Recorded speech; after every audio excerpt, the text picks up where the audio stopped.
Ontologically, there is no difference between the proto-agency of a microorganism and the full-fledged agency of a human. I want the absolute. I want it right now. I just don't think it's monism.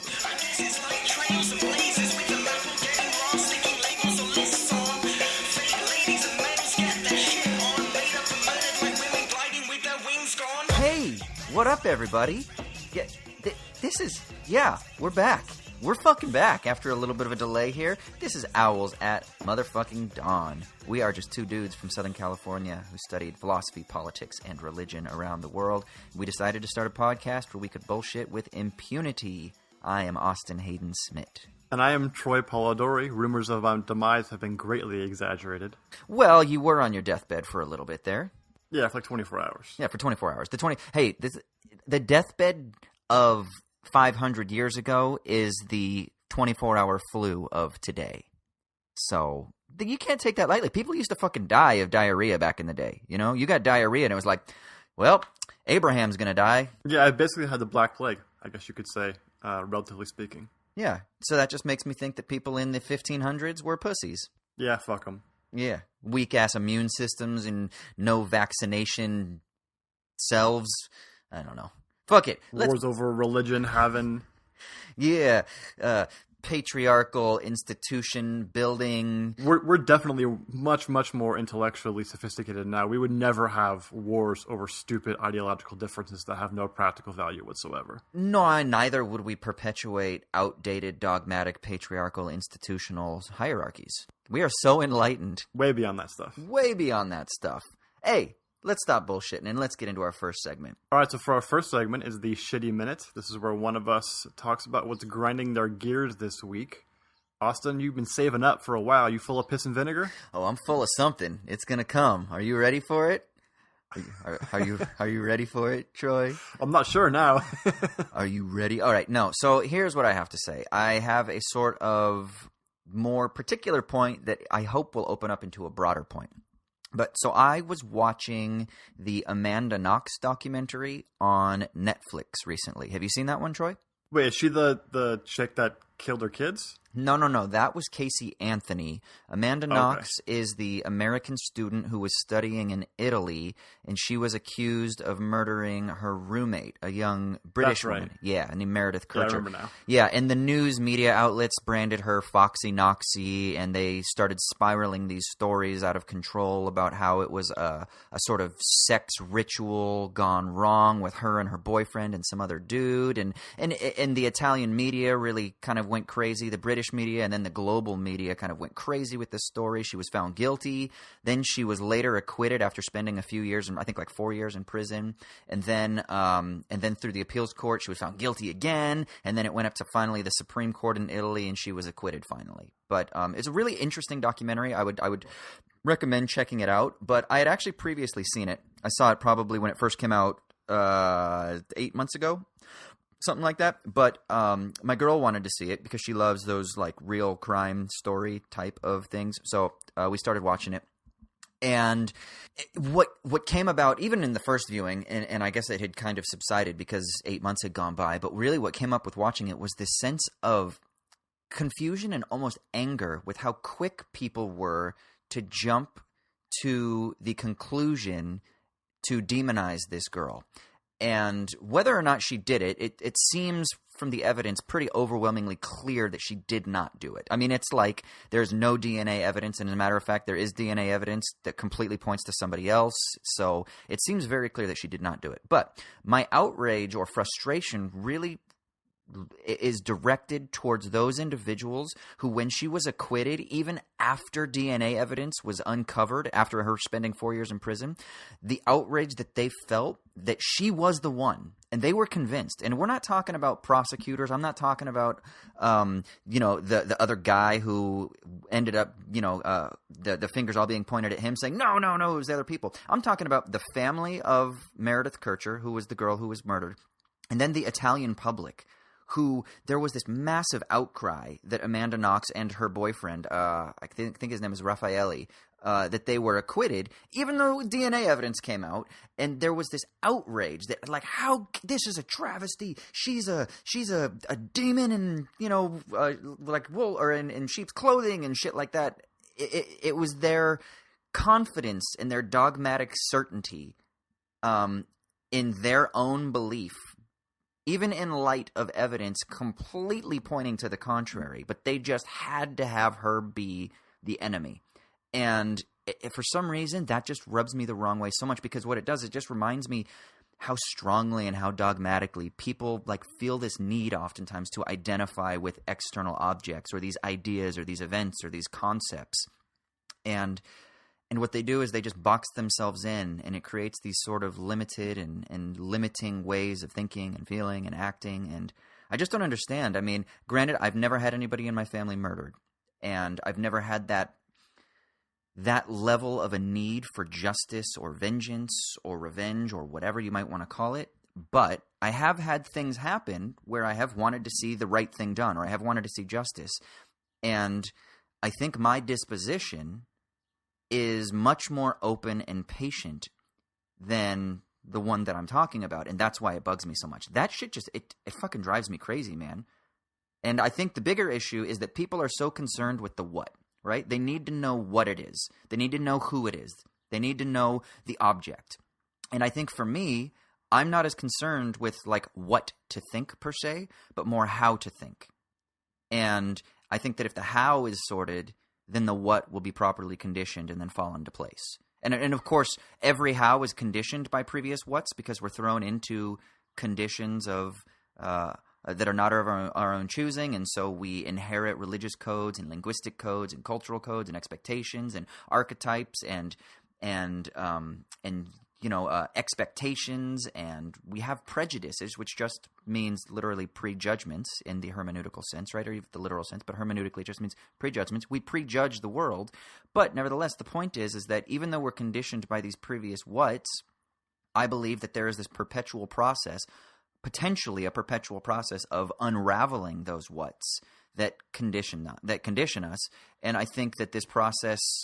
That the more this process of unraveling unfolds, the more the how can take center stage. If you adjust yourself appropriately, or you align yourself differently, if you dispositionally align yourself more with that how rather than the what's.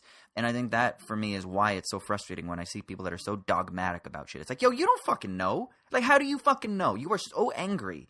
But you haven't looked at all the evidence. You haven't examined it. You just have this strong belief, and you have to align yourself with it. And that's why your outrage is so inflamed right now. And I don't know, for some reason, it just annoys the shit out of me. So that's my shitty minute. Yeah, that reminds me of you ever read that work by Daniel Kahneman on type 1 and type 2 thinking?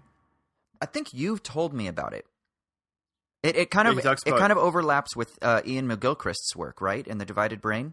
Yeah, I mean, a little bit, but I think McGilchrist does a lot more like historical work in trying to explain how that happens, right? Right. Yeah, Kahneman's just kind of doing like a more practical,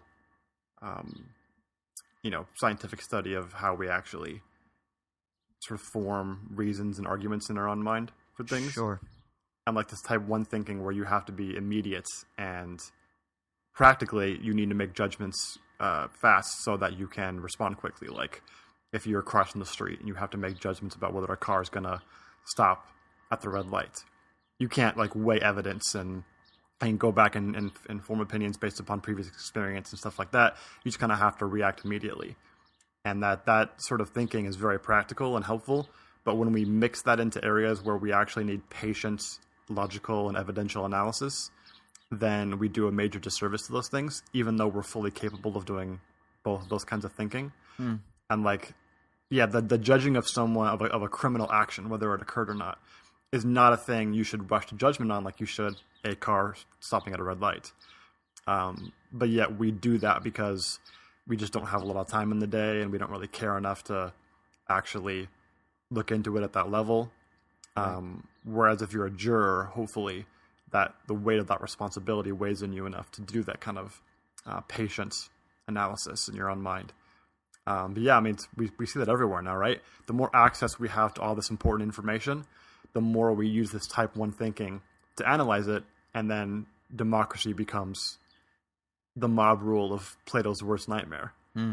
Yeah, it's interesting. So the only thing I want to kind of just get a little bit more information on, and that I might want to push back on, with the difference between type 1 and type 2, and I can't remember which one was which. Which one was type 1? If I remember correctly, type 1's the quick, fast one, and type 2's the slow, patient one. Okay, this is my question.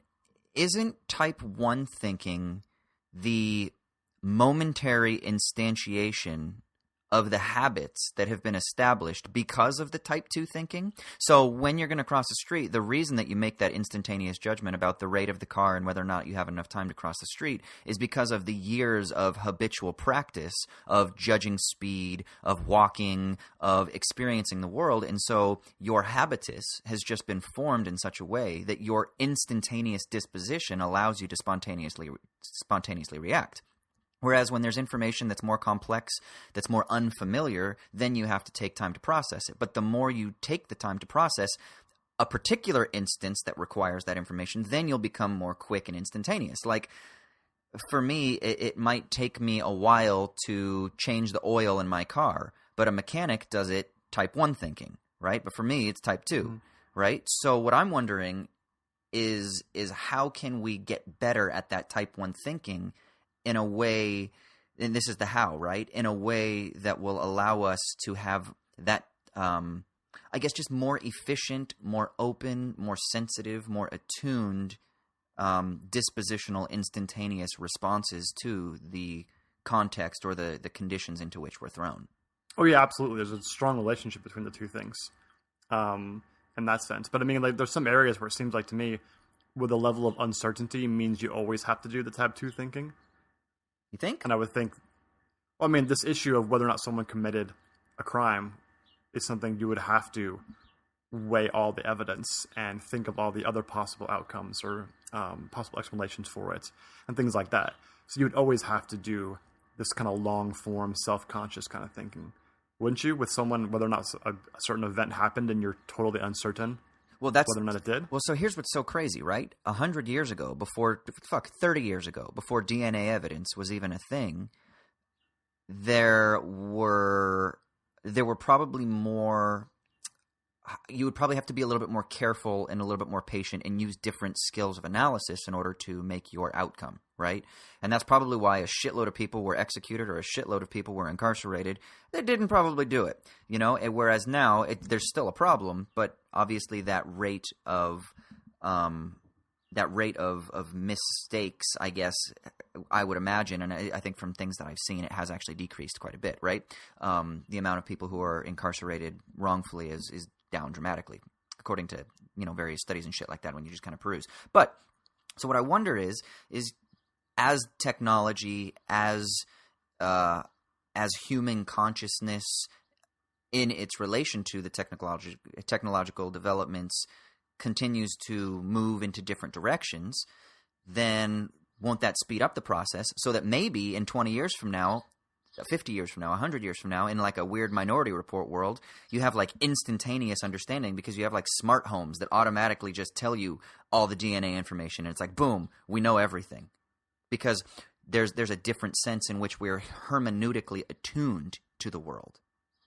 So I think it's now about figuring out how do we stimulate the tools of attunement in such ways that will allow us to process information and then to encounter the world in ways that will not get at the truth, but that will allow us to pragmatically experiment and then pragmatically figure things out in a way that is more conducive to human flourishing or to whatever it is that the goals of a given community. I don't know, man. I think that I tend to think intuitively that as, our abilities become more complex and we can solve harder and more difficult problems with, more simple tools, that the development of those tools will even become more problematic, and we'll have to think, about the algorithms that we construct to interpret these things. Right.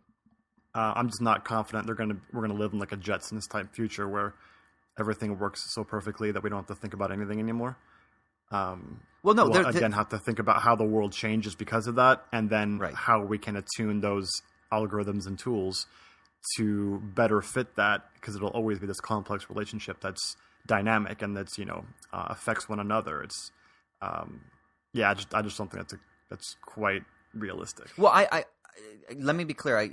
I'll apologize for over speaking if that's how it came across. I'm not talking about some sort of utopian world where we know everything. But what I am saying is that for issues that now, like in 2017, take that long-term process of type 2 thinking, that maybe in the year 3017, it won't. Now, there will be other problems that require that long-term thinking, but with regards to solving a murder case, that the speed at which and the habitual ability by which we're able to solve those crimes or make judgments of guilt, that those things will potentially move more from type 2 to type 1, because the speed at which technology and the combination of, I guess, augmented experience between the human and the digital and the various technologies that we're going to continue to create will allow us to kind of overcome these limitations that we're experiencing now. Now, granted, like you said, at that point, other problems will come up that'll take a long time. But the point is that the problems that we're facing now, at least some of them, they're going to become just embedded within our futural selves. Yeah, I mean, you're talking about from like a prosecutor's point of view, though. I'm talking about from the public's point of view. So am I. Who doesn't have access to a lot of the same things. No, I'm saying, like, if you have an algorithm that can give you a strong probability as to whether or not someone committed a crime based upon all the evidence that's available. Right. Assuming you don't have, like, a video recording of it actually happening or something. Even if it said, 99% chance that the defendant committed the crime, that algorithm itself might be biased in certain ways because it was constructed by a human being. And so it may consider someone's ethnic background more than it obviously should for this probability calculus. Right. And so when an individual in the public sees that, 99% chance they did it, then they immediately come to a type 1 conclusion that, well, this is almost always true, so I'm just going to assume it is until evidence is presented otherwise, and then not actually look into that. Yeah, I mean, that just seems to me that as our sort of type 1 thinking becomes sort of more influenced and held accountable to all of the tools we use to gain this information and put it all together, it's going to be ever increasing in complexity. Yeah, no, I guess, I definitely agree with you there. I do agree with you there. Yeah. But I think you're absolutely right that things that are type 2 thinking now eventually become type 1 thinking when we have technology to do it. But then that technology breaks down. Yeah. Like Heidegger says, then you become fully human. Yeah, well, see, that's why... Because it present to hand. But see, that's why, again... Present at hand. Present at hand, right. That's why, again, I'm less concerned with the what. So I'm not concerned with actually positing some sort of future utopian vision of the end, but rather it's about the perpetual process and transformation of the present through a sort of projection of potential futures, but then those things are constantly being disrupted by the present. So it's kind of, again, a both and, but yeah, no, I feel you, brother. You are probably right about that. See, I think you are much less optimistic about the future of human and like the integration of human and technology as I am. I'm a little bit more optimistic about that. That comes from your Deleuzian background. Yeah. I think that we're going to do a future episode where I accuse you of being a Deleuzian tech bro. Oh, God. Yeah. But in a sense, I am, because I technically... In a horrible straw man. I know, but I actually believe that everything is technology. So, like, I'm kind of okay with that, because I think everything is image. Everything is a construct. Like, fingernails are a technology, Just as my blanket is a technology, just as this computer is a technology, just as the leaves on a tree are a technology. But it's all technologies in relation to what? It's in relation to some process, in relation to some, preceding power that is trying to exert itself, and so it uses technologies. And then that power itself is not the starting point, but it's also a technology from some other, set of networked power relations that are... So everything is a technology in relation to other things that are using it in some sort of network process of networked efficacy. Dude, can you write a book that's called Disrupting Technologies of the Self? and you mix together Elon Musk, Silicon Valley disruption bullshit language with some like Foucauldian Deleuzian stuff, like that'd be pretty cool. Yeah, that actually sounds fucking rad, man.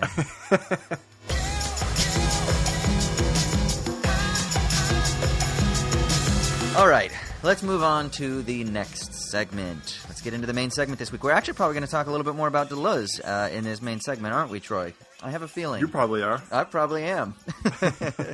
So this week we are going to talk about panpsychism. A few weeks ago, Troy sent me an article, and it was an article, I can't remember the exact title, but it's basically like panpsychism, an idea so crazy that it just might be true. And in it, the author basically says, look, panpsychism is a fucking crazy idea, but it might just be so crazy that, in fact, it might actually be the idea that we need to use moving forward as we kind of think about the world and think about ontology and think about metaphysics and think about science. And Troy sent me this message and said, hey, we should do an episode and we can actually have a point of disagreement at some point, and maybe you can try to convince me of your position on panpsychism. And I said, that sounds great. So that's what we're going to talk about. So, Troy, what loosely is your understanding of panpsychism so that we can set the stage for the discussion? Yeah, a couple of pieces in a preamble here. One, I haven't really done a lot of work in philosophy of mind and this stuff, so it's not like my main area. I am familiar with some of the major arguments, so we'll probably stick to that level and not get into the nitty gritty and like the different kinds of panpsychism and the different kinds of physicalism and the different kinds of substance dualism and whatever else. Like, just basically on the surface level, panpsychism is the idea that everything, all physical objects, in some sense, have a mental component. So in the same sense that I have subjective experiences when I touch this glass of water that's next to me and it feels cold to the touch, it's not only the fact that there's physical neuronal signals being sent from my fingers to my brain, it's also that I have the experience of coldness when I touch it. And we tend to think intuitively those are two different things. They're related, causally and whatnot, but there's two different things that are a physical component, the neurons sending signals, and a mental component, which is my actual feeling. And we would generally say a rock, if you put a rock next to my cup, it would have a physical sort of connection to it in some sense. Like it's touching, it's affecting the rock. Maybe it's cooling down the rock because it's cooler than the rock. But the rock doesn't have the mental component. It doesn't have that subjective experience that a human being has when touching the cup. Panpsychism denies that and says that actually everything, including the rock, has some sort of mental component. And that goes all the way down to the most minute level of physical existence, like subatomic particles. Right. They have some sense of a conscious existence. Panpsychism, literally, the word pan means all, and psych means mind. So all mind. Everything has a mind in some sense. Right. Yeah, so I am a panpsychist of sorts. And what I will do is I will try to give what is a sort of deflationary account of panpsychism. This is one of the things. One of the things I do try to be careful of, though, is I don't want it to be just a purely reductionary account of panpsychism, but it is a deflationary account. So I also want to make a distinction between consciousness and thought. I do believe, in a Janesian sense, that consciousness is unique to sociolinguistic phenomena, let's say. So I believe that consciousness is a pragmatic placeholder that we use to describe our particular sociolinguistic experience of self-reflexivity. With that said, I also think that there are other non-human animals that probably have higher levels of mentality than human beings within certain contexts. So dolphins, for example, from what I understand, are extremely rich in their social communities, and they have levels of empathy that exceed human beings. So in a sense, there is a greater level of mentality, maybe consciousness, I'm not sure, but definitely mentality for dolphins. right? So I'm not so concerned with the idea of defending that everything is conscious, because I want to be careful and I want to say that consciousness is a particular thing. Now, with that said, I also want to make sure that it's clear that I don't believe in difference of kind. I only believe in difference of degree. Now, even though, pragmatically speaking, again, consciousness is different than mentality, a rock is different than a tree, a lion is different than the stock market. They are different ontologically, metaphysically, only in degree. But pragmatically, politically, socially, at the level of folk politics, at the level of folk language, then of course we would speak in difference of kind, but that's just something that we do pragmatically so that we can control the world through our sociolinguistic, that is, conscious structures and actions, right? But ultimately, at the ontological and metaphysical level, everything is made of the same stuff. So in a Spinozistic sense, Spinoza would say that there's one substance of the universe, right? There's one thing of which the universe is made, and I will accept that wholeheartedly. Now, I don't want to take the scientific route and say that everything is just, light, or everything is just matter, or everything is just atoms, because I think that pigeonholes you into a sort of God of the gaps type of problem, where as science reveals more information, then you have to constantly be refining what that single substance is.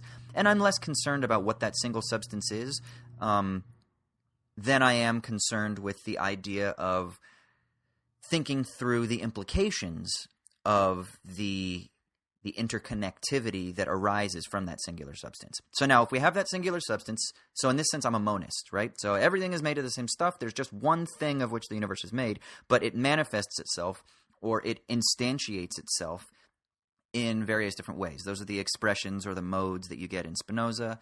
And so that's why you have trees that are different from universes, that are different from photons, that are different from nuclei, that are different from concrete, that are different from, that particular concrete versus the system of concretes. And so there's this radical complexity, this network of complexity of all these varying different expressions or instantiations of that singular thing of which everything is made. Now, so the deflationary account of panpsychism would say that I think that everything ultimately has a what it isness, or what it is like to be. So there's a sense in which, and I guess you could take this from Nagel. So this is going to be a hodgepodge of me just stealing from all of these various people and like these different concepts that I think are useful and interesting to kind of develop this deflationary account. So Nagel says that there is a what it is likeness to be a conscious being for him. He uses the word consciousness, but let's just say a thinking thing, right? So he has a famous essay that he wrote called "What Is It Like to Be a Bat?" And in it, he says that there is a unique perspectival awareness that a bat has. That is something that is particular to batness. That would be very different from humanness. That would be different from lionness. That would be different from antness. I want to extend that what it is likeness to plants, and I want to extend it to single-cell organisms. And I want to extend it even to, and this is a nod to my former supervisor for my PhD, shout out to James Williams. If you haven't read James Williams' work and you're interested in philosophy, can't do much better if you're looking at doing like radical French continental philosophy than James Williams' work, who wrote an article and gave a paper that was called Thinking Pebbles, in which he argued that actually rocks or sediment also have a sense in which they think. And the way that it would work is, as I would say, is we experience mentality. We also would argue that animals experience a sense of mentality. They have a what it is likeness.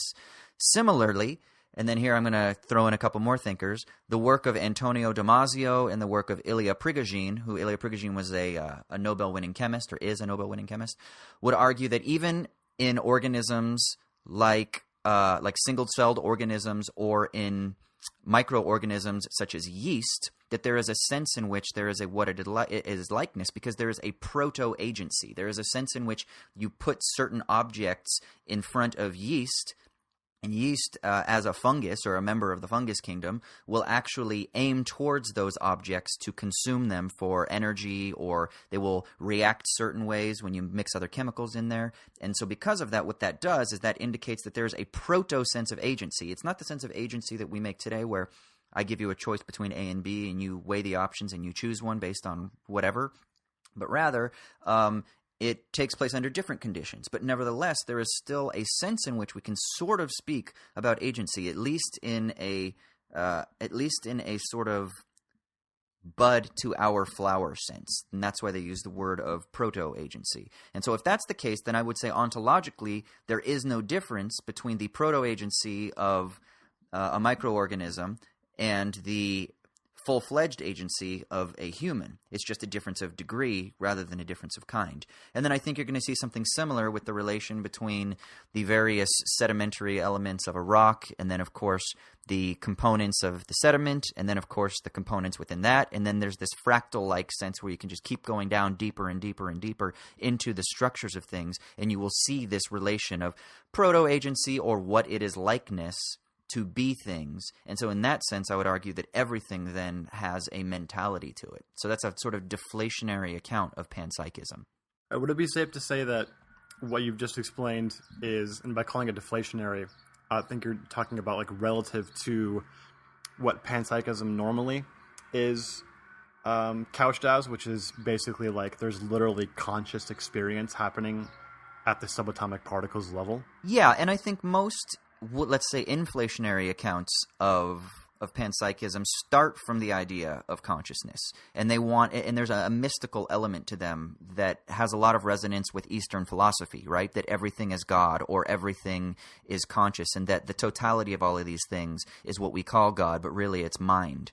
Whereas I want to work backwards from our individual experience of consciousness and say, okay, so because we have a what it is likeness, we can also work backwards down to different levels of complexity, maybe smaller levels of complexity. But I'm not even sure I like that language, because I don't know if it's less. I don't want to denigrate, because the complexity of sediment is radically complex in its relation to all of the other forces of the universe. It's just different from our experience, and it seems simpler because rocks don't move as much as humans do, and they don't seem to have as much activity as, international stock markets do, and so we say that they are less complex. But I'm not necessarily sure that's the case. But let's just say it's different levels of complexity, or different arrangements of network complexity. Yeah, so I'm a lot more, I want to say comfortable. I'm a lot more comfortable considering that than the usual panpsychist account that I've heard before. Yeah. Which is more that inflationary account you're talking about. What did you think about the argument that was in Philip Goff? This is the Aeon article that I sent to you. We can post that in the show notes as well. What did you think about his argument, which basically stated, in a way that's not like the usual panpsychist account, or the argument for it, the justification, that he tried to argue that physics only describes what matter does, and doesn't actually describe or account for the intrinsic nature of matter. Yeah. And so, in that sense, the only objects that we have any knowledge of having an intrinsic nature are ourselves, and ourselves have this intrinsic nature that's specifically like contributing toward, or it's subjective, right? It's subjective experience. And so he tried to argue that the simplest explanation is to say that everything has this subjective experience, even down to the subatomic particle level. Since the only objects we know of ourselves have this subjective experience.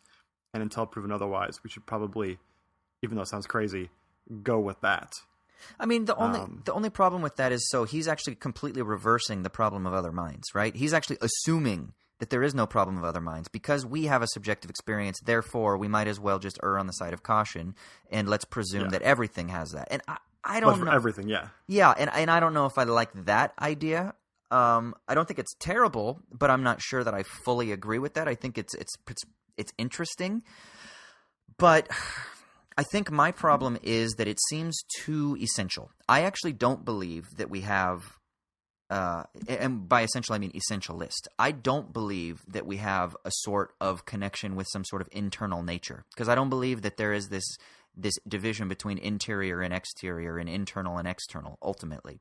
I think that it feels that way, and it seems that way, and from our existential perspective, phenomenologically, it comes across that way. But I think when you embark on that phenomenological reduction that Husserl wants to, that transcendental reduction, the epoche, when you suspend that and you really start to do a deep analysis, for me, at least in my work thus far, and in my thinking, I don't actually buy the idea that there is that internal awareness. I don't think it's an internal versus external awareness. I just don't like that language, and then that implies that there is an internal to a rock. But I don't think that ultimately there is an internal to a rock. There is a sort of momentary networked experience of a rock.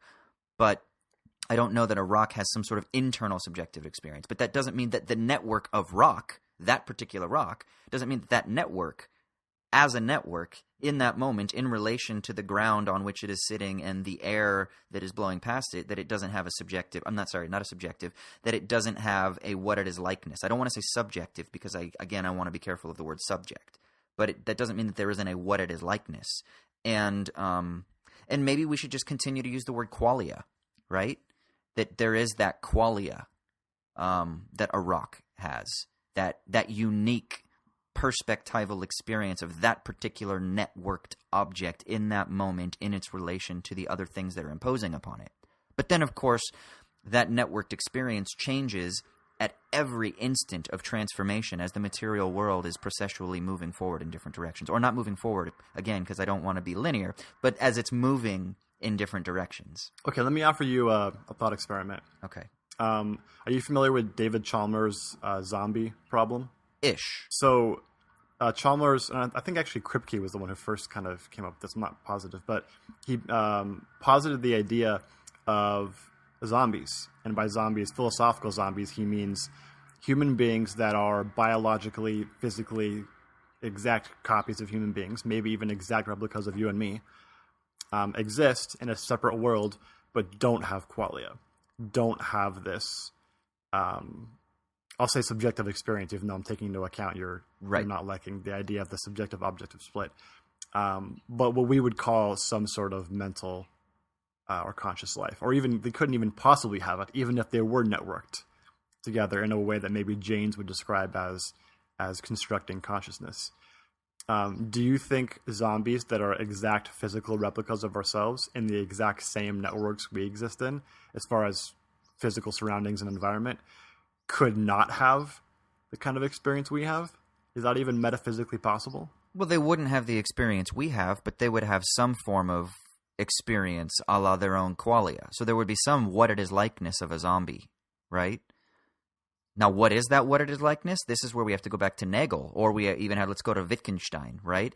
And it's this idea that there are language games, there are sociolinguistic language games, or there are what it is likeness games that are going to be particularly unique to a bat or to a zombie or to a rock, that we're never, no matter how much intuitive communication we can establish with those other entities, that we're never going to be able to fully traverse, to fully understand what it is like to be that other thing. Just like even from my perspective to your perspective, even twins that spend their whole lives together, I think there's a sense in which there's always going to be a distancing, right?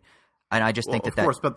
Go ahead. That's not what I'm asking, though. What I'm asking is not just between even twins who are super close. I mean, literal exact replicas of you and I sitting in the exact same situations, just replaced via teleportation device or whatever, with a zombie replica of ourselves that don't experience that mental life. Seems to me if you're going to, even with your deflationary kind of panpsychism, if you're going to accept that, and with the monistic view that that's just the only thing that exists, it seems to me that the conclusion would have to be that's not possible.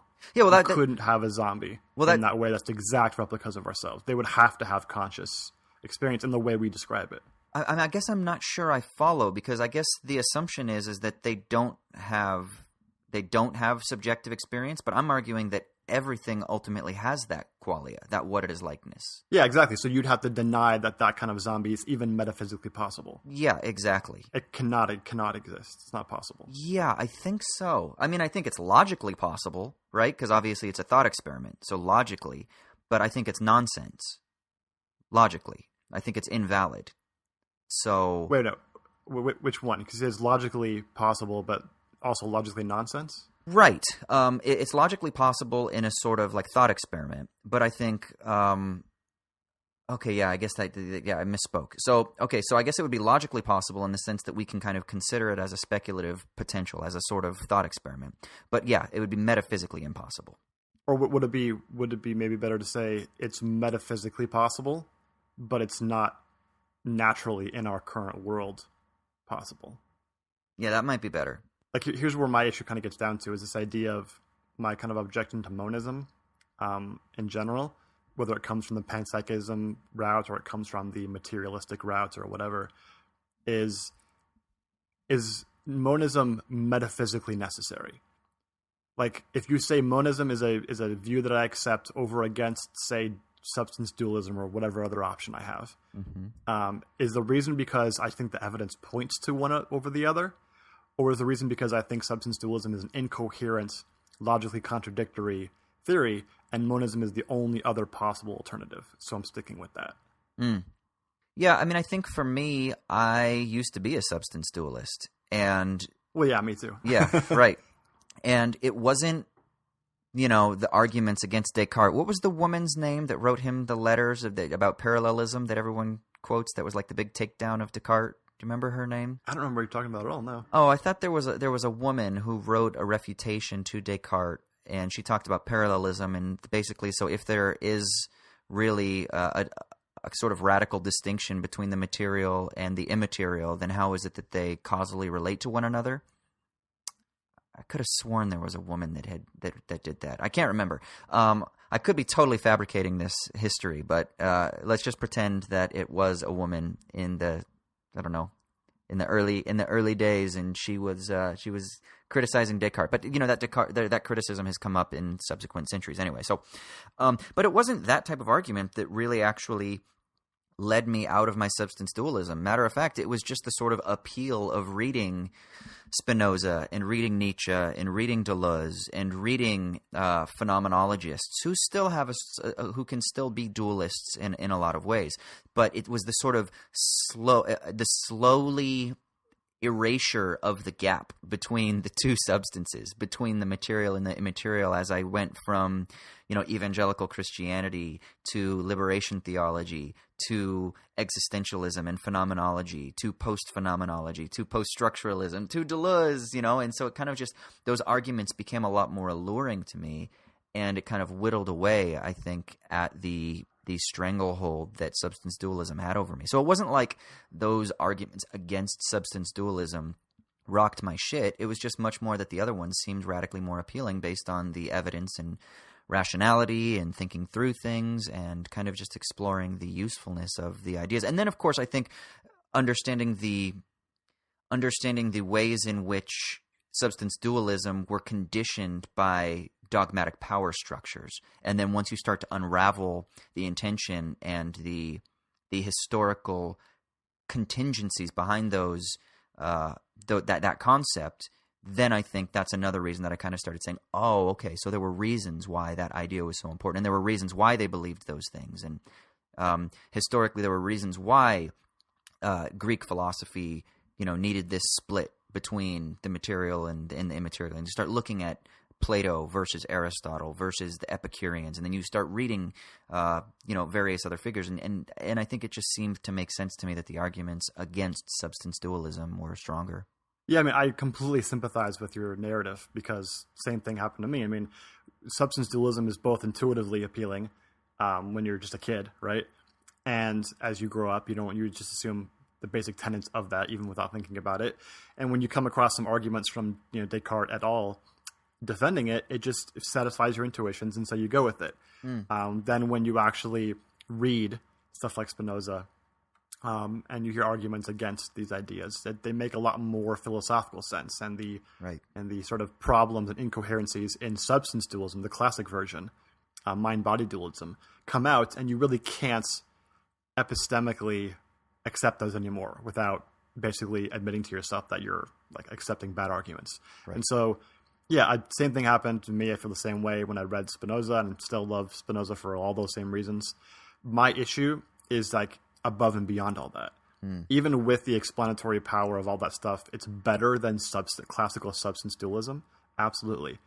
My issue is just I don't see why monism has to be metaphysically necessary. I don't think it is like an a priori sort of belief you can have. And so in that sense, it's going to be a posteriori and be based on evidence. I'm willing to admit that it may be the case that panpsychism is true, and there's some kind of mental component to everything that's physical that exists. So you can even break down the mental and physical down into one, as your kind of more Deleuzian account would do. I'm willing to say that's possible, but I don't think it's necessary.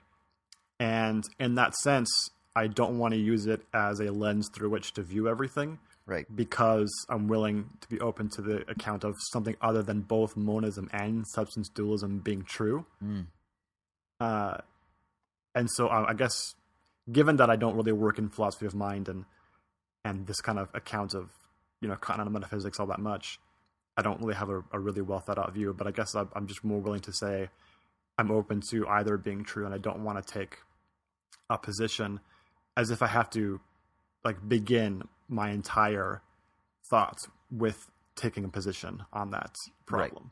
Right. Yeah, I'm actually maybe it's chickening out, but I guess I just don't see why I have to. Sure, and I'm totally cool with that. What I would wonder then is, rather than thinking that it has to be some sort of a priori precondition, like the transcendental condition by which you take up all future information or by which you take up the world, what if it were contingently necessary? So not absolutely necessary, but it's necessary in its contingency, but it's contingent in its necessity. So this would be the sort of historicized a priori of Foucault, or that I see in its early stages in Sartre's Critique of Dialectical Reason, and I think you get in Deleuze. But it's this idea of the a priori categories, monism being the one that we're talking about here, that itself is an historicized a priori. So we would say that it's necessary now, but only contingently speaking. Again, it's this useful placeholder by which we take up the world, but it itself isn't absolute. It isn't true in all times, under all circumstances, for all people, in all universes. It just happens to be the case de facto, not de jure. Yeah, I mean, I'm totally comfortable with that, and that's why I think there's a lot to gain from Deleuze, even though I'm not going to be a committed Deleuzian, because I think a committed Deleuzian, my definition of committed Deleuzian is someone who accepts it as an absolute a priori. Right. And I don't want to do that. But I still think that account of the world's very helpful for thinking about the world. Yeah. And so in that more pragmatic, constructive sense, I want to use it. I just don't see any reason why it couldn't possibly be the case that monism is true right now and that it's not true tomorrow. I don't like in a Humean type sense. Well, I'm I was going to sure say why that's your Measu coming through too, right? That metaphysically, oh yeah, absolutely, yeah, and I'm cool with that. I will 100. That's why I think that notion of preserving the historicization of the a priori categories is crucial. So it's true now, but it could be fucking totally different tomorrow, and it could have been different yesterday, or it could have been different 1,000 years ago, or 800,000 years ago. But it just is the de facto state of affairs. Or even if it's not. Yeah, even if it's never going to change and never has changed, it's still not metaphysically necessary in the sense of absolute. Whereas it seems to me like Spinoza, you kind of have to say it is. Now Deleuze's interpretation of that probably is different, but right. What I kind of account for Spinozism as being is that it's absolute. Yeah. I can see that. Yeah, and if that is the case, then I want to be careful with that absolutism, because to me, I think ultimately my position is thoroughly wrought through and through with a skepticism to any form of absolutism or dogmatism. So, especially it's weird as I get older, and I don't mean this in the philosophical sense, but I'm becoming much more pragmatic. So I am definitely a pragmatist. I'm a pragmatist. I'm an experimentationalist. I am interested in contingency and play and openness. And that's kind of what I meant in my shitty minute. I'm less concerned with the specifics of the what's than I am with the kind of dispositional transformation of how we align ourselves with process and experimentation, and how we can better become experimenters, or how we can become better experimenters, I should say. Well, I absolutely see how you're that way. I just hate play. and fun. That's and not process. true. And all that stuff sucks. It's all terrible. I want the absolute. I want it right now. I just don't think it's monism. Yeah. I love that. That's the quote. We were right there. we were agreeing a little too much on the podcast, but we're supposed to be disagreeing, so I had to throw in a little wrench. I love that. That's the quote, though. I want absolutism right now. It's just not that. I want it. It's just not here. I want it. It just doesn't exist. Yes. And I wish it did exist. Absolutely. Like all the crybaby atheists with God. Yeah, exactly. And I think that tendency that you are expressing is a very common tendency in and I think it leads to an anxiety, and I'm not trying to psychoanalyze you, but I think it leads to a philosophical anxiety, right? Because you do want that absolute, but it's not there. And so what I would be more inclined to say is that I want to fall more in love with process rather than wanting the absolute. I want the absolute less and less. And those ghosts that I have that tell me that I need the absolute, I perpetually want to kill that big other, and I want to kill those ghosts and those specters as much as possible and become more and more attuned to the flows of process. And so I want to fall in love with process, and I'm totally cool with getting rid of absolutes as much as possible. Yeah, I mean, we could go down a whole other podcast episode talking about whether or not that itself is an absolute, but I don't want to do that right now because we're talking about panpsychism. Right. No, I think that's pretty good though. Like, positions staked out pretty clearly. Obviously, I don't have as well thought out and broad a view as you do on this because your work has dealt more with this stuff than mine has. But I think the levels of agreement and disagreement are fairly well explained, given where they are. Yeah, I think so. I will say this. Perhaps the singular book that would be the best resource to explain or at least indicate the trajectory of my thought is a book by William Connolly called A World of Becoming, in which he outlines his theory for complexity theory and this type of theory of mind, and it presents, not explicitly, but it does present a deflationary account of panpsychism. Actually, it might actually do so, because I think he does say, and this is a panpsychism, but that's not what the book is necessarily about. It's not just a book on philosophy of mind. It's much more about chaos theory, complexity theory, connectedness, process philosophy, but he also talks about film and film theory in it, so it's a very interesting book. And it's a very fun read because it's dense, but kind of like Deleuze's work is, it uses a very particular type of language that is kind of performative in itself, you know. And but it's really good. So if people who like those clear, logically expositional, detailed arguments will hate this book because it's very meandering and I guess I would say poetic in a sense. But I really love the book, yeah. So A World of Becoming by William Connolly. I do like William Connolly a lot, but I have not read that book, so we'll have to give it a look. Yeah, his work on religion and America and capitalism is really good. Yeah, that's what I read. Yeah. What was the book, the big one called that he did? Well, he did that, was it like Capitalism and Christianity? Something like that? Yeah, that's it. Yeah. But I love him. I think he's great. So check that book out.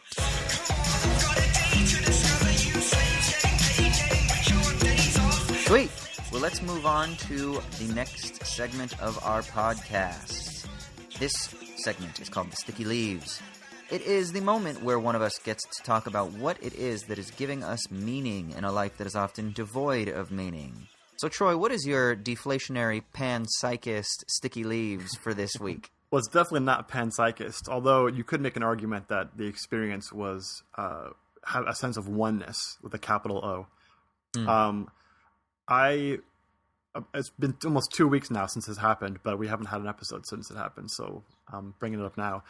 I saw Sigur, No. the Icelandic band, play at the Walt Disney Concert Hall with the LA Philharmonic Orchestra. Holy shit. Which was like a 30 or 40 piece orchestra. I don't know if the entire orchestra is that big or that small, but that was about 30 or 40 pieces. Okay. The orchestra. And they played an hour-long set with Sigur and then an hour-long set of just the band by themselves. And have you ever been to the Walt Disney Concert Hall since it got built? I've never been inside. I've only been outside. Yeah, it's a cool-ass looking building on the outside. And the acoustics in the actual concert hall are amazing. I've been to 2 different shows there now. And it's a different kind of experience. I don't know how to describe it other than just to say you have to see a performance of something in there because the sound it's definitely heavenly. But it was a life-changing experience, as you would expect it to be. Wow. Sigur is one of my favorite bands since I was in high school. Yes, I liked them before they were being played in malls and in teenage romance movies. Did you like them before the Shia credits. LaBeouf ran naked through the fields in their music video? I didn't even know that happened. Oh, yeah, there's a music video where, like, Shia LaBeouf runs around fucking naked through the fields. I think it's for, it's not Gobbledygook or Gobbledygook or whatever the fuck that song's called? That's like the happiest, poppiest song they've ever made, so it's probably that one. I think it's that one. It's like just a bunch of, like, hippies running around naked. Yeah, and like that was in 2004 or something. That was later in their career, probably even later than that. No, I liked them since 1999 when the Baby Alien album came out. That was when I was in like middle school, high school, and way before that. So here's my thing. Sigur Rós gets accused a lot, and I actually read an article after the show happened by somebody who accused them of basically being, and this is my term for it, cuck rock. What? Yeah, basically the idea is it's for whiny, weak-ass, weak-minded liberals who want to have some like infantile, naive experience of oneness with the world and unity with everything around you, and then just leave. Like it's a purely pleasure-driven experience. It's like eating ice cream. You just want to experience immense pleasure, and Sigur Rós does that with these long crescendos and loud but very simple arrangements that follow a somewhat predictable pattern at times. And that even having an orchestra around them just intensifies that factor. And that doesn't actually encourage you to think or to, in a sense, abstract from the world. But it's just this sort of enveloping yourself in the oneness of an aesthetic experience. And I've heard that accusation a couple times. But this is more my like philosophical way of describing it, since it's never been described quite that way. But I want to argue against that and say that's really like a Nordic fairy tale, Nordic like fairy stereotype. That, you know, anything from the Northern European countries and Scandinavia specifically is just like it's alien and it's soft spoken and it's weak and it's about oneness with nature. Well, it sounds like a critique of paganism. Yeah, sort of. And just like basic, you know, 19th century romantic thought. You know. Yeah. Like the transcendentalists in America and stuff, Emerson, Thoreau, and etc. And like, I think all those things, all those criticisms can be leveled against like the Romantics. I'm not a huge fan of a lot of those thinkers for some of those reasons, but I don't think Sigur Rós actually fits into that in quite that way. I do think it's about kind of raw, visceral, aesthetic experience. Absolutely. It's not meant to stoke the mind and abstract thought the way some other experimental groups that I also really love do. I don't have a huge problem with that because I don't expect them to do everything with their music. Like they're really good at this one thing, so let them do it really well. Yeah. But I don't. Or my argument is that it's not this kind of weak-minded, wilting, cuck version of aesthetic experience, like the alt-right accuses lefty arty types of doing. Like even the show itself really brought this out because when you hear Sigur Rós being played in the mall or in the credits of a movie, usually it's a really happy part of some of their songs, which is from a very particular era, like 2 albums where they did that kind of stuff. You never hear their earlier stuff or even their last album, which was much more industrial and dark and hard-hitting. That came out a couple years ago. And they ended the set with my favorite Sigur Rós song, which is the pop song. It's called the pop song ironically because it's like 14 minutes long and the last 7 minutes is one long giant crescendo that everything comes crashing down. It's the end of the world. It's apocalypse. And playing that live and then destroying their guitars and kicking the drums all over the stage, which they did at the Walt Disney Concert Hall in front of a bunch of 80-year-olds, which was kind of funny. Yes.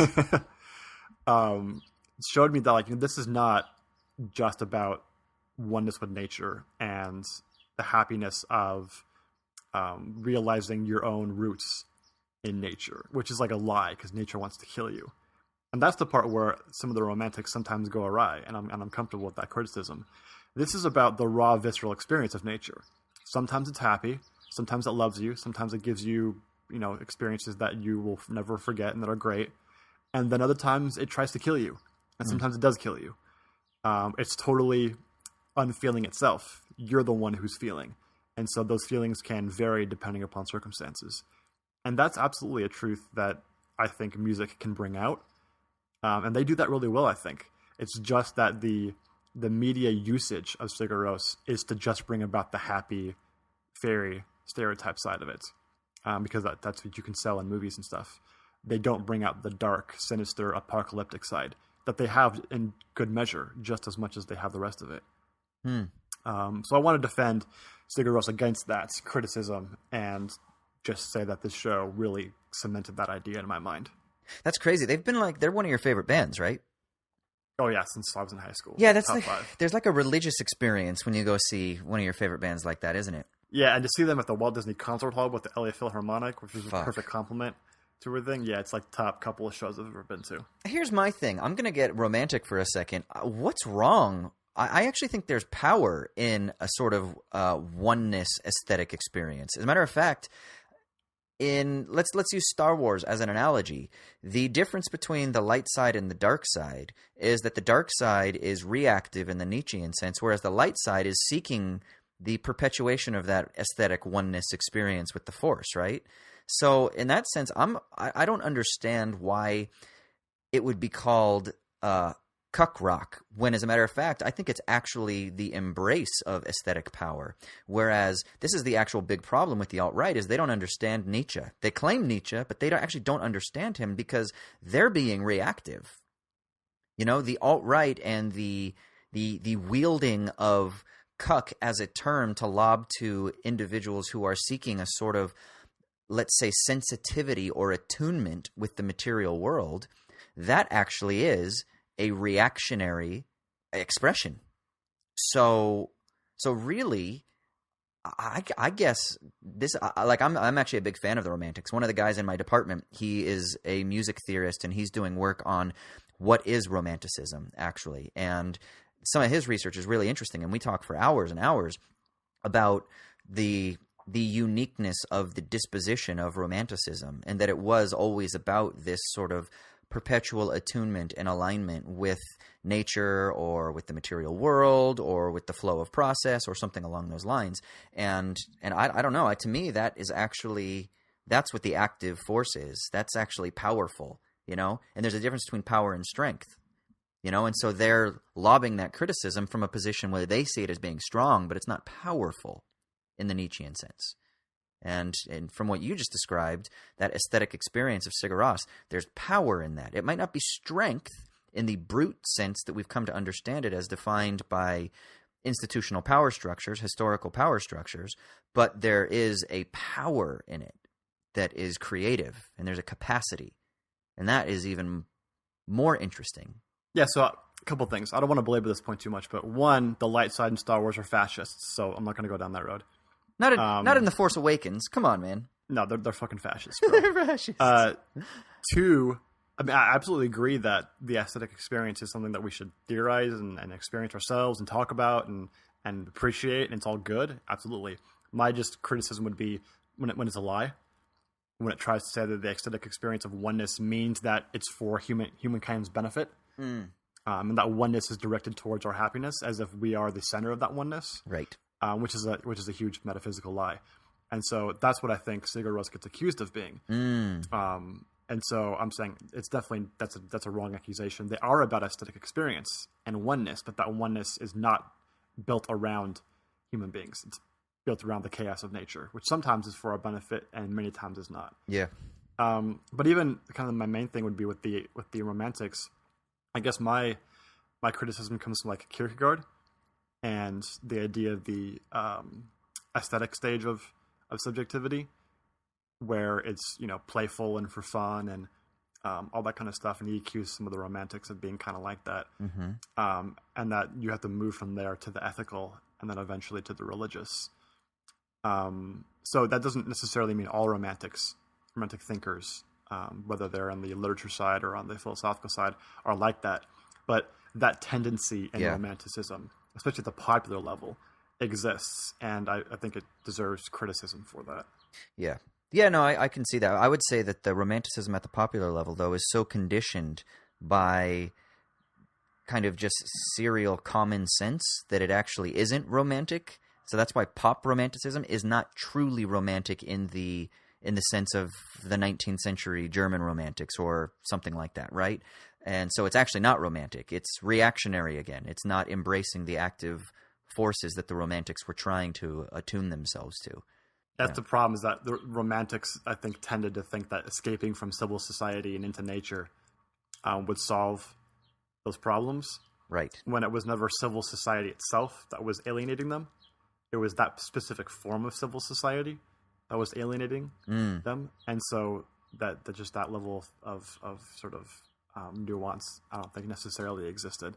And so running into nature naked in that classic Sigur fashion doesn't actually make you happy. It just means you get grass burns on your dick when you fall over. Exactly. And not only that, but you still have self-reflective consciousness, and I tend to believe that linguistic consciousness is essentially going to battle the ability to be purely romantic. So I think that life is always going to be about that struggle between the seeking of romanticism, like I was talking about earlier. I want less absolutism. So I want to continually seek that romanticism and seek those flows of process. But at the same time, I will always perpetually be haunted by consciousness, because language and sociolinguistic constructions will ultimately always condition my thought, which is why you get people like Rimbaud, who wanted to experiment with drugs because he thought that you could deregulate the senses through experimentation of drugs. Which is also why you get people like Nick Land, who experimented with drugs so much. And then now he's one of those alt-right guys, because he actually thinks that the romantics missed out on things because they weren't experimenting enough. So in his early days, when he was all up on amphetamines and shit like that, he was and, you know, whatever he was doing with his crazy partying and shit like that, that's pretty well documented, that he talks about, you know, openly now, is that he was trying to deregulate the senses and he was trying to get into the flow, but you can't. Because fucking language is going to perpetually bring us right back. So that's why we need to listen to listen to Sigur more and go to concerts more and just feel music. Because music is a different type of language, and it can scramble those moments of linguistic control that define human experience. Yeah, I'm all for that, man. Deregulation of the senses doesn't have to be just a one avenue deal. You mean like drugs? Yeah, I mean, if you want to do that, you do you, whatever. Right. But when it makes you a racist douchebag, maybe you should reconsider how it is you're deregulating your senses. Whatever are you talking about? Yeah, let's move on before we get into trouble. Yeah. But we may be talking about that in a future episode as well, too. So yeah, I wouldn't doubt it.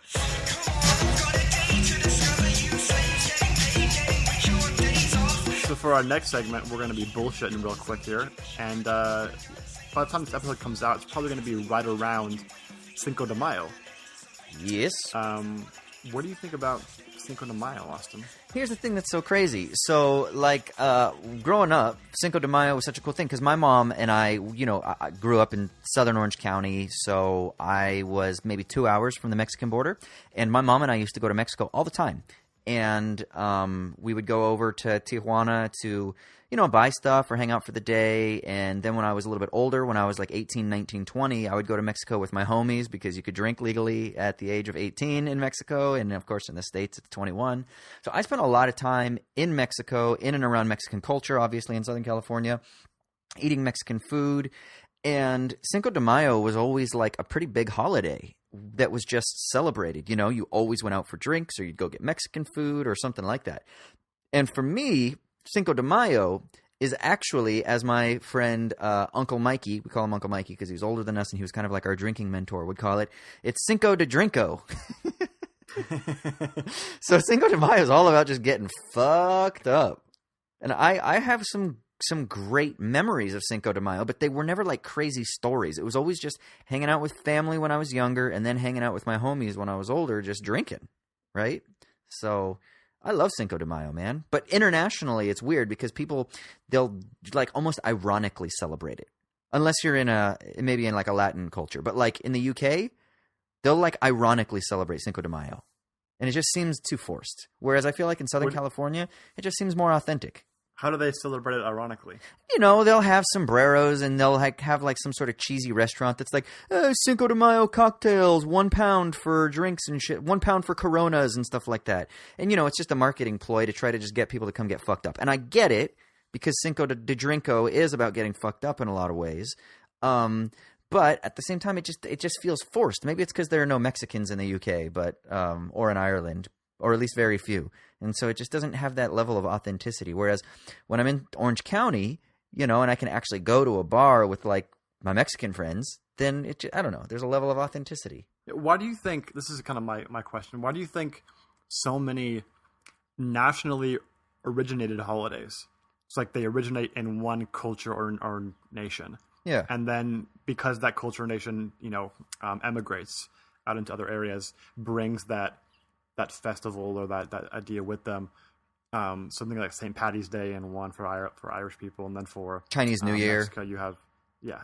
Why are so many of these, especially maybe not Chinese New Year, I'm not sure about that one. Why do they devolve into basically just debauchery and a reason just to drink a lot? Look, I'm going to say something right now, and this isn't racist because it's just true. But I'm not racist, but did you just say that? Yeah, because it's true. Irish people like to drink, so it's not just the export of the holiday that is about drinking. Paddy's Day is fucking crazy. Literally, they have a saying here that if you remember Paddy's Day, you didn't have a good Paddy's Day. So it's correlation, not causation. Yeah, exactly. So, and we both know too, growing up around a lot of Mexican people, hanging out with Mexican people, the Mexican culture can throw down tequila. So drinking and music and dancing, particularly let's say Mexico and Ireland, and of course I haven't traveled to every country in this world, but I will say that they are two countries that stand at the pinnacle of countries that know how to have fun through dance and song. Like, that is just part of what they do. Like, when you go to Mexican birthday parties, quinceañeras, they drink, they dance, and they play music. And when you go to the, Irish parties and things like that, they drink, they dance, and they play music. And it's just part and parcel of those communities, more so than I think others. Like when you celebrate 4th of July in Germany, it doesn't really devolve into drinking, because 4th of July is kind of about fireworks and barbecues and a little bit about drinking beer, but it isn't quite the same. It's not like dancing, you know? So there's something about these dancing cultures where dance and music is so integral to them that it kind of just turns more into a party thing. And then, of course, booze just historically has been involved with song and dance. So I don't know. Yeah, also just America doesn't have a homogenous, unified culture the way that's close to, you know, Irish and Mexican cultures would be. So 4th of July is the only sort of homogenous part of it is barbecue and Bud Light. Right. Which you can't get drunk if you're having barbecue and Bud Light. No, you have to drink a 30-pack of Bud Light to get drunk. Yeah, I don't know. What do you think? Are you like I'm not in Southern California right now. So what's going on? Are there like Cinco de Mayo posters and billboards? Are people gearing up? Are there sales? Like what's going on in the world of Southern Californian celebrations of Cinco de Mayo? I don't go in the world, man. I don't know. No, I mean, yeah, I guess for me, just having grown up in Southern California, Cinco de Mayo is just, you expect it. It's just there every year. And you know, you have some Coronas and you have some enchiladas, but then it's not a huge deal. I don't have a unified theory for why these holidays become what they are. Yeah. But there's probably something there. Have you ever had a michelada? What is that? A michelada, and if you're listening and I butcher this, forgive me, just Google it for the exact recipe. But I believe it is, so you get a Mexican beer like Dos Equis, and so it's like a Bloody Mary but with beer, basically.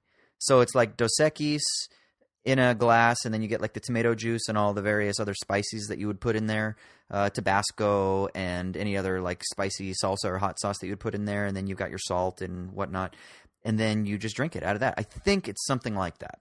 I'm not 100% sure, but the only time that I ever had them was, I believe I was in Mexico, in Ensenada, with a couple of my buddies, and they were like, "Have you ever had a michelada?" And I was like, "No," and so they were fucking giving us micheladas, and we really enjoying these cocktails. But but yeah, it's like I think how is that better than an actual Bloody Mary? It's just, some people don't like the vodka, so it's just got a different flavor because it's beer instead of vodka. Oh, okay. And there might be more to it than that. There might be other ingredients that I'm butchering in my explanation right now, so just do a quick little Google of it, but they are really tasty. Oh, so it's just a taste thing, because you can't get drunk off of Dos Equis. If you have enough of them, you can. And with all the tomato juice, man, you're going to have some, nasty issues. Well, you're going to be really, because isn't tomato juice, what is it, an antacid or something like that? So you're going to be really purged, maybe? Your body will be purged of any sort of unclean chemicals.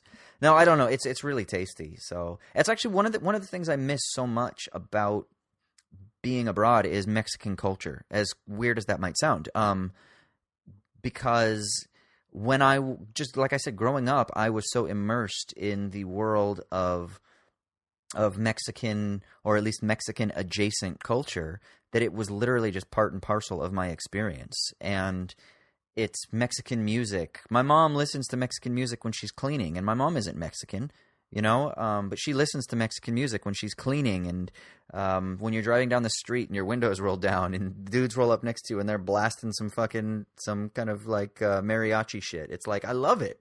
I love it. Or going to Mexican restaurants that are actually good Mexican restaurants. I miss that so much. And then this might sound really weird, but I miss brown people. Like, everyone in Ireland is white.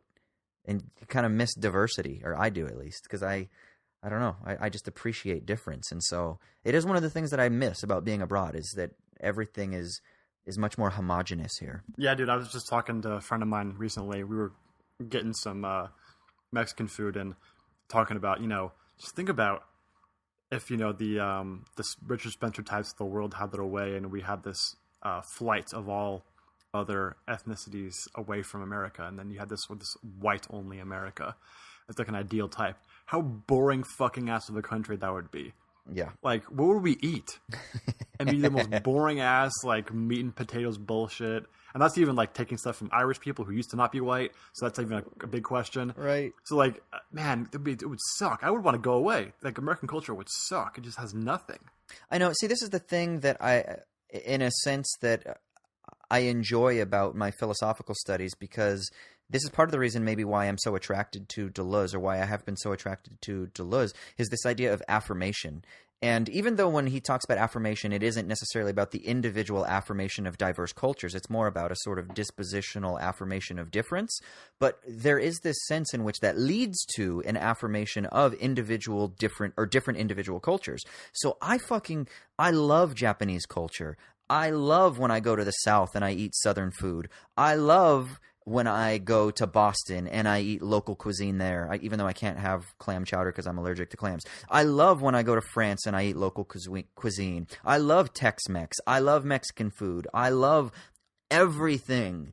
I don't understand why people want to affirm limitation. That's ridiculous. Affirm everything, because it's fucking amazing, man. I like trees as much as I like sand. And I like beach as much as I like forest. And I like mountain as much as I like lake. And I like city, and I like rural. And I like cars, and I like planes. Now, do I like things better? Sure, I like certain things better. But come on, man. Let's just affirm difference. White, black, and every shade in between. And I don't just mean that in terms of human colors, but I just kind of mean that as a general motif, It's just variations of gray. Dude, you like too many damn things. I do. Which, that should probably be the title of your autobiography. I like too many damn things. It's true, man. I really do. I actually, for a long time, have thought that it was a fault of mine that I'm not discerning enough.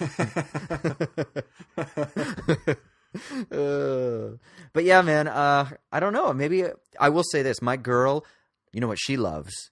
She loves tequila.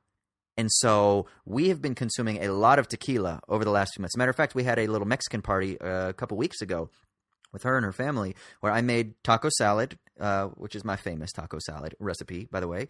And I made taco salad, and then we drank Coronas, and at the end of the night, we ended up doing tequila shots. So I'm pretty sure she's in China right now on a business trip, but she comes back this weekend, and so maybe we can make up for it and have a little barbecue in my new patio in my house and have a belated Cinco de Mayo Mexican party. Well, let's hope that your Cinco de Mayo Mexican party ends up as a sticky leaf and not as a future shitty minute.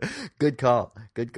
All right, on that note, should we throw it to Michael for some hip-hop? Yeah, let's do it. With first-class legroom, 3 cocktails for everyone, and a schedule you can depend on. Hey, what's up, Owls of Dawn podcast? It's Michael Burns with This Week in Hip Hop.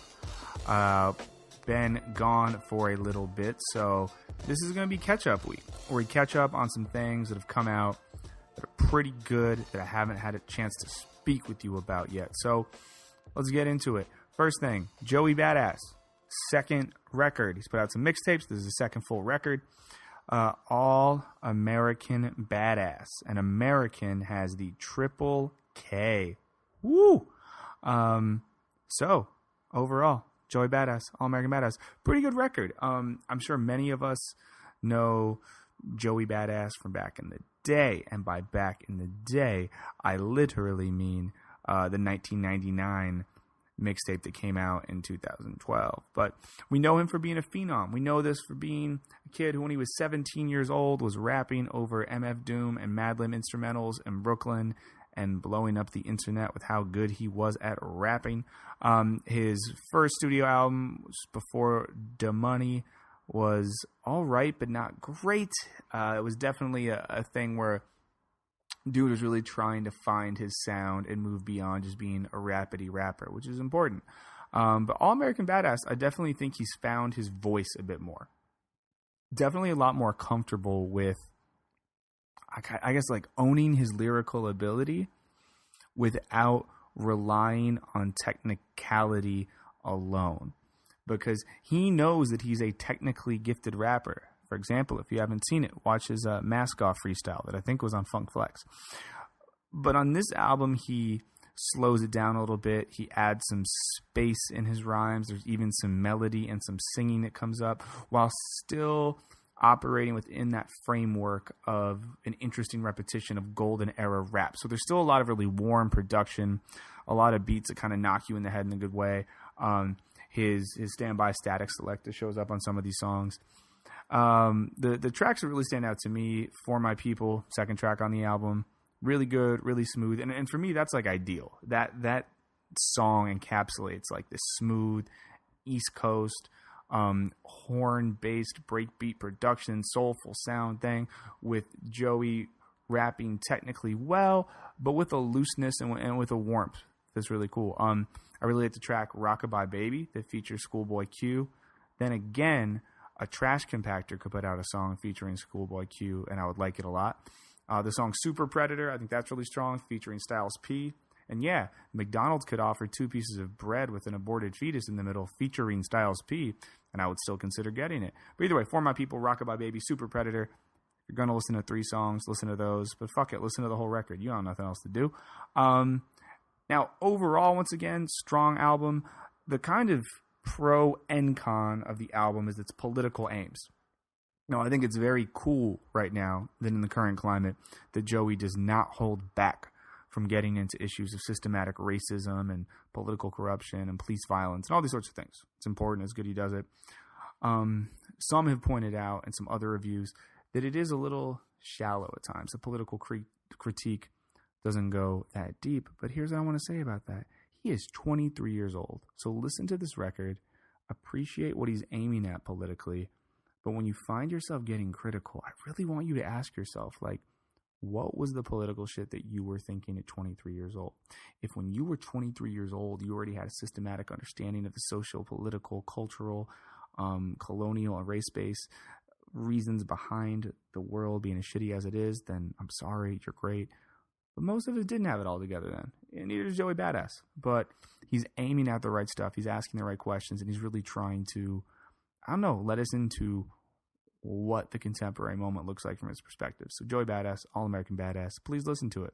Another record that came out, GoldLink, At What Cost.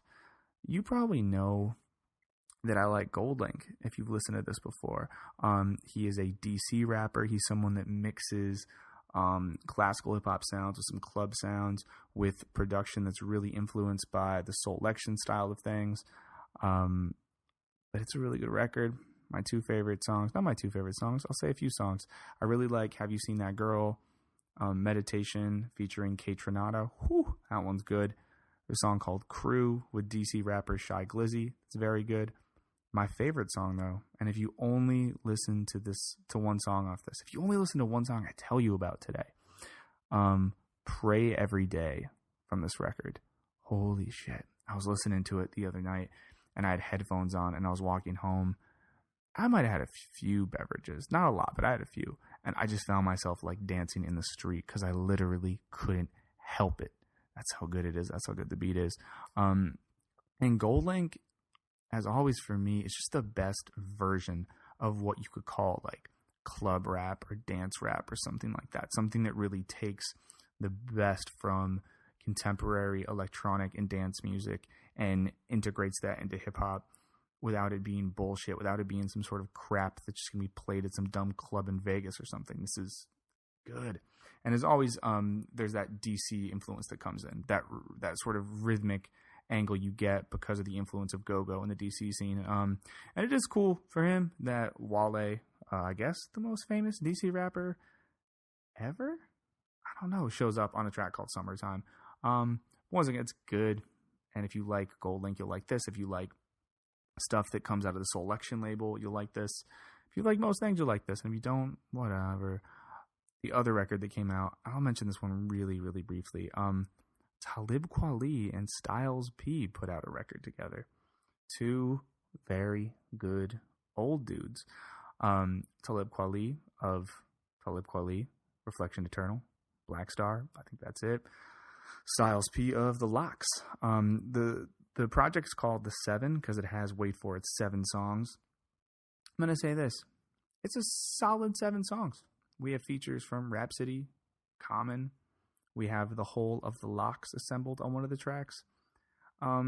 It's very much a you know what you're getting type thing because you're getting Talib Kweli being Talib Kweli, getting Styles P being Styles P over some pretty good kind of gritty East Coast production. If anything's interesting about this, it's just that, you know, Kweli historically represents this more, I guess you could say, underground, intellectual, explicitly political style of New York rap that he's been involved with for almost 20 years. And Styles P, on the other side, has that connection to, you know, more mainstream street rap in New York, the connection with Rough Riders and some other things. So it's cool to hear those two guys together because I think if you would have told me in like the late 90s or early 2000s, if you were like, yeah, Black Star and the Locks are doing some shit together, that would have sounded crazy. But it's nice to hear it. But I'm not going to tell you this is some magical, incredible thing. It's good. If you like Talib Kweli, if you like Styles P, it's 7 songs of them rapping. You'll probably like that. But that's all for right now. I've told you about 3 projects. I've told you about Joey Badass's All-American Badass. I've told you about GoldLink's At What Cost. And I've told you about Talib Kweli and Styles P's, the 7. I was going to tell you to listen to one of those. I would say GoldLink's record, 2, GoldLink and Joey Badass. And if you like old guys rapping pretty well, listen to Talib Kweli and Styles P as well. That's all for this week. Shouts and thanks to Austin and Troy and for everyone listening to this podcast. I hope you have a good day. Eat healthy, but not too healthy. Bye. Here I go. The sky as smoothly as a bird, you scarcely realize you are traveling. All right, thanks for that, Michael. You've been listening to that new Joey Badass record, Austin? I haven't yet, but I'm excited because now I have 3 albums to check out. And more importantly, I have a question for you, Troy. When you were 23, did you have the world figured out? Your socio-political sensibilities, were they on point? Or on, yeah, on fleek? I did, but then I lost it at 26. So. Exactly, right?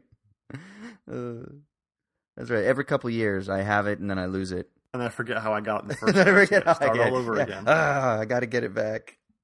No, I haven't been listening to it. Have you? I just listened to a couple tracks, and then the one with Schoolboy Q, because Mike recommended it, and I really dug that.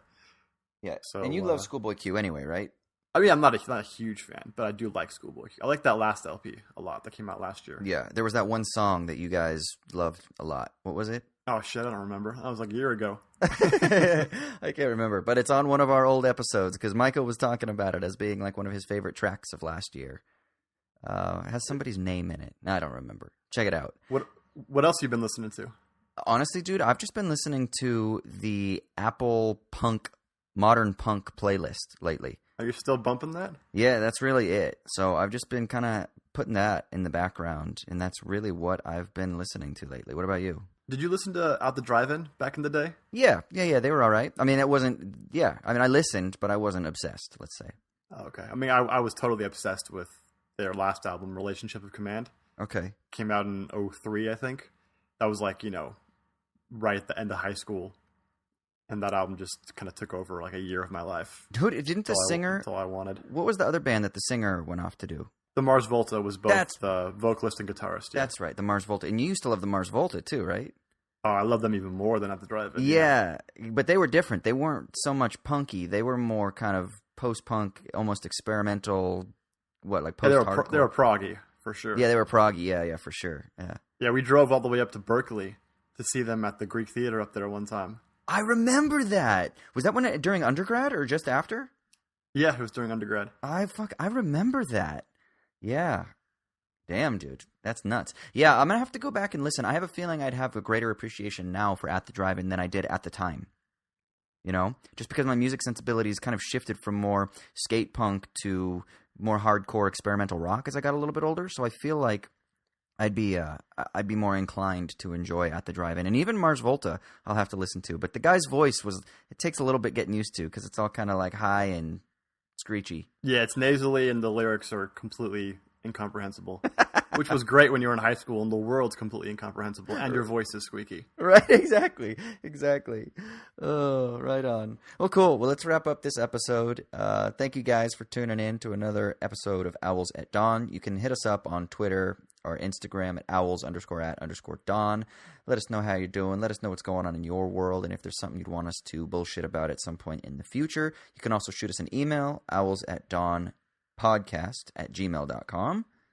I think I hit all the bases. Yeah, Troy? Yeah, that's correct. You go on iTunes, drop us a review too. We'd appreciate that. Yes. Are you watching basketball right now? You got the playoffs on? Just barely, but the conference finals are starting this weekend. So that's when I'll probably start to do all my grading and homework stuff. I mean, I've just looked at the standing or the brackets so far, and it just looks like Golden State and Cleveland are on a collision course for each other. It is chalk as fuck right now.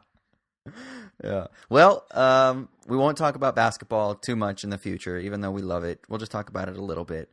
And don't worry, we're not going to go dark again like LeBron does during the playoffs when he turns his Twitter off and stuff like that. We're not going to do that because we're coming back. We will have episodes regularly moving forward now. We just needed a little pre-summer hiatus, I guess. We had to be in rehab for a couple of weeks. Exactly. But we're healthy and recovered now. All right, das Vidania, Amerikanski.